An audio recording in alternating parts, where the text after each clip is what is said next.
New and now at 11, a gravel pit pits neighbors against a business owner. Now Eric Freen is an alleged terrorist. The tall and short of it when it comes to world records. And Joe with a heads up about the temperatures. That's right, we're at the freezing mark right now with 20s expected overnight. Watch out for slick spots if you're heading out. My complete forecast coming up. This is WENY News at 11. Good evening, everyone. I'm John Kessler. Thank you for joining WENY News at 11.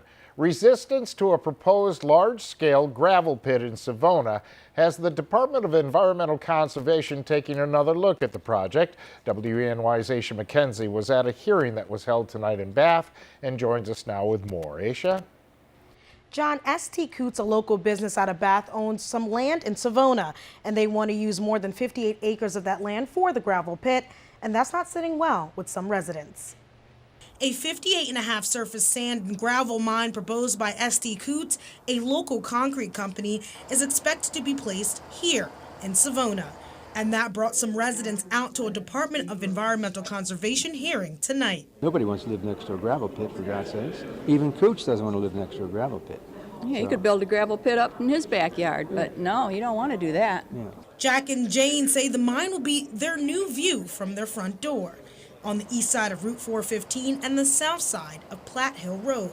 And for the next 16 to 20 years, 4 million tons of sand and gravel will be removed from the site, and they simply just don't want to hear it.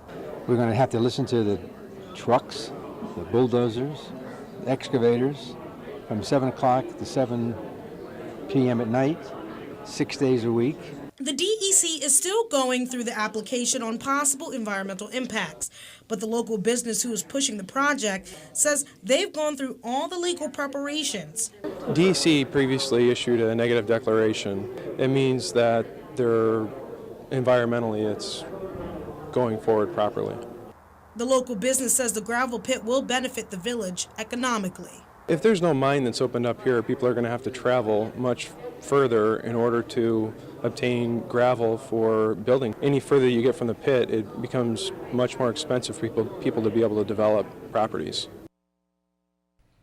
But not everyone is against this project. Someone asked me tonight if I used a paved road to get to the meeting. I told him yes. He says, well, there you go. We need the gravel mine. In the studio, Asha McKenzie, WENY News.